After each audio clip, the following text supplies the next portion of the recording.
While South Africa is battling with load shedding, Nigeria's power grid blacked out completely on Thursday morning. This came after a fire that caused an explosion on a transmission line connecting two power generation plants, which tripped the grid. Let's unpack the effects this will have on Africa's largest economy with Damilola Akinbami, who is the chief economist at Deloitte West Africa.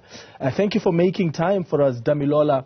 How extensive was the impact of this blackout? Thank you very much, Clement.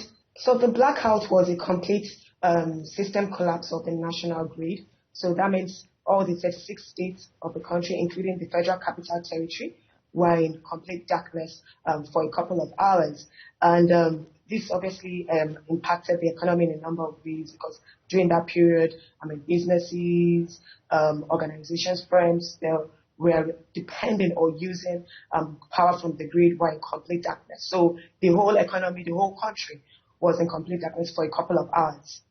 Do we have conclusive information around what caused this fire that ultimately caused this explosion on the transmission line?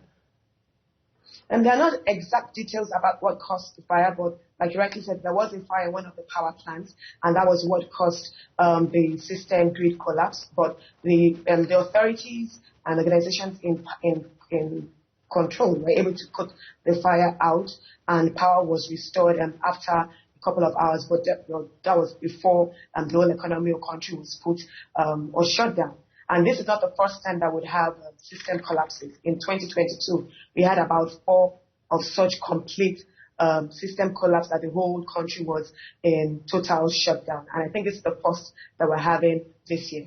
Yeah. How have Nigerians responded, especially those heavily dependent on power supply? I mean, some businesses as well. If we're talking about an economy that was shut down, I can only imagine what impact that has had on the businesses there. Oh, yes, it definitely impacted the business.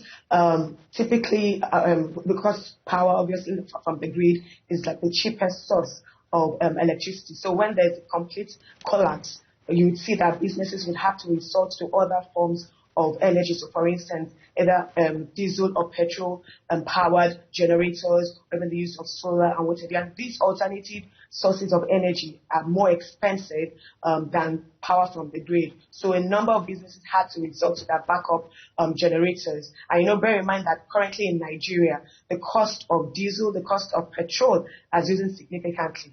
For instance, diesel is trading around 800 naira to a litre, while petrol is around the average of 600 naira to a litre.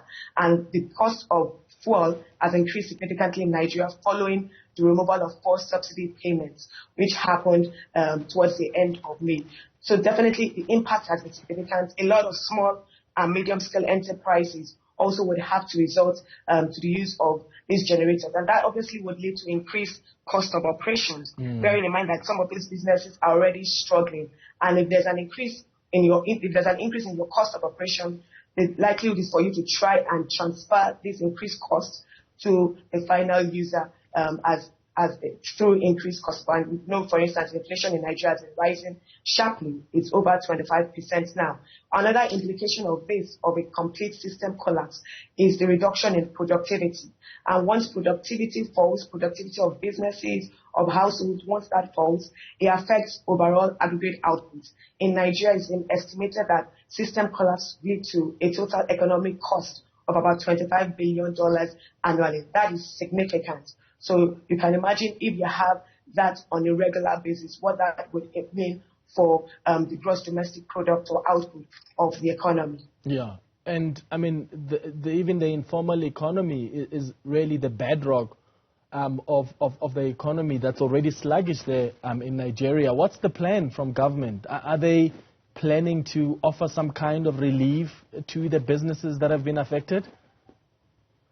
So with respect to addressing this epileptic power supply and outages, definitely the government has come up with a number of initiatives in the past and currently. So, for instance, under the former administration, there was this presidential power initiative that was signed with Siemens.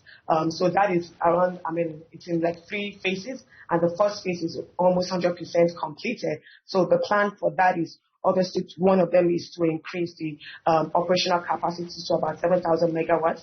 On the average, Nigeria generates roughly on average about 4,000 megawatts, and it has the capacity to produce about 5,000. So we're definitely generating less than our capacity. And the plan under the Presidential Power Initiative with Siemens is to increase it to about 7,000 megawatts. Then there are other phases also to increase the transmission and the distribution capacity. So that's one initiative or measure that is currently in place. Another one is also obviously possibly getting loans from various multinational agencies. For instance, the government has a signed loan of $750 million from the World Bank, basically to address some of these power issues. And in Nigeria, the two major challenges facing the power sector, one is funding. There's a low level of investment and financing that the companies, especially the distribution and the generation companies, are facing. The other one is gas supply shortages. So if you can address these two major issues, you've already addressed over 50% of the challenges in the power sector in Nigeria. So the government definitely is putting in place some of these things. There are other measures such as addressing the capacity constraints with respect to the meters. So the government too has put in place a plan to ensure that almost every Nigerian, if possible, all Nigerians have access to meters to address the issues of wrong billing and metering. So these are some of the measures that the government has put in place to address these issues in the economy. Yeah, I heard President Bola Tinubu promising to improve supply by allowing state governments to build their own power plants. And I wonder if this is going to help. Are you having discussions in Nigeria about perhaps options around alternative power sources? There's a big talk in South Africa around renewable energy. We're trying to get funding. We've gotten some from the European Union as well to help us with that the just transition, I should say. Is that big in Nigeria among political circles, this issue of renewable energy? Yes, so to answer your first question, yes, indeed, President Tinubu did mention that possibly allowing states to have their own power plants and all. So that is a laudable and good initiative. However, bear in mind that most of these states are having fiscal challenges and struggling to generate enough revenue. Some of these states are actually not even generating enough revenue. So for a state to be able to produce, and these things are very capital intensive. Remember that I mentioned that one of the major issues plaguing the power sector is funding. So allowing these states to generate their own is good, but again, where would the funds come from? That is something to consider. Now, with respect to whether talks about renewable energy in Nigeria is big, yes, not just in the political climate, across board with all stakeholders, both in the private and in the public sector. You see a number of corporates already have the solar panels. Even among households, you see a number of them having their solar panels. A number of corporates and businesses also, with respect to their ECG goals and rental sustainability goals, are also already gradually and slowly shifting away from fossils to the use of renewable energy. So it's something that is big. It's something that is being talked about, is we're talking about, and is gaining traction. A number of organizations, part of their strategy also is even looking at the carbon emissions and whatnot. So it's not just something that is being discussed on the political time. Even in the private sector, across board, it's a major discussion. I've already seen that shift. So obviously right now it's a bit expensive, so it hasn't been fully enveloped or embraced, but definitely there are talks about it.